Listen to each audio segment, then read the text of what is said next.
اليوم راح نفتح ملف حير العالم ونشوف شنو حقيقة وشنو مجرد إشاعة.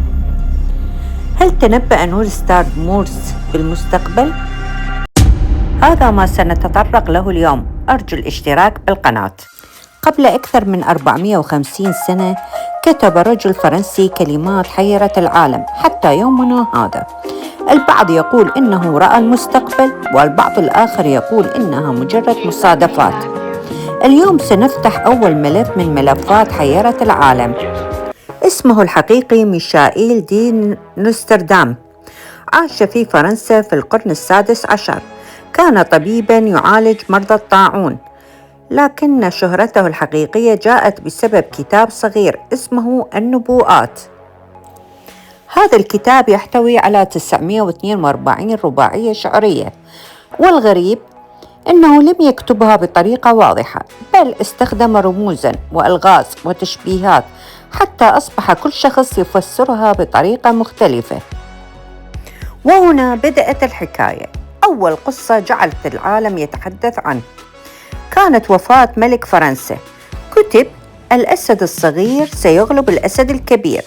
وبعد سنوات مات الملك أثناء مبارزة عندما اخترق رمح خوذته وأصابت عينه. هل كانت نبوءة أم مجرد مصادفة؟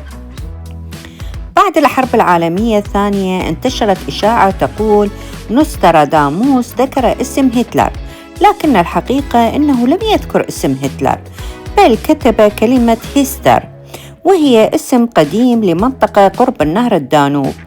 وبعد الحرب بدأ الناس يربطونها بهتلر. ثم جاءت أحداث 11 من سبتمبر وامتلأت الإنترنت بقصائد قالوا إنها من نوستراداموس، لكن المفاجأة أن كثير منها لم يكتبه أصلاً. إذن أين الحقيقة؟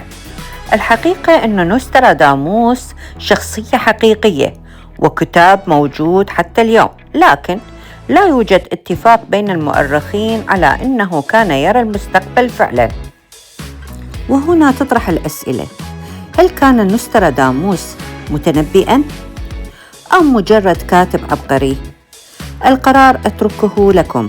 أما نحن فسنفتح في الحلقة القادمة ملفاً جديداً من ملفات حيرة العالم. تفعيلك لزر الاشتراك في تحقيقات سوسن يرفع القناة. ولا تبخلوا علينا يا أصدقائي باللايك وتعليقاتكم الحلوة وتشجعونا على الاستمرار في هذه السلسلة من تحقيقات سوسن.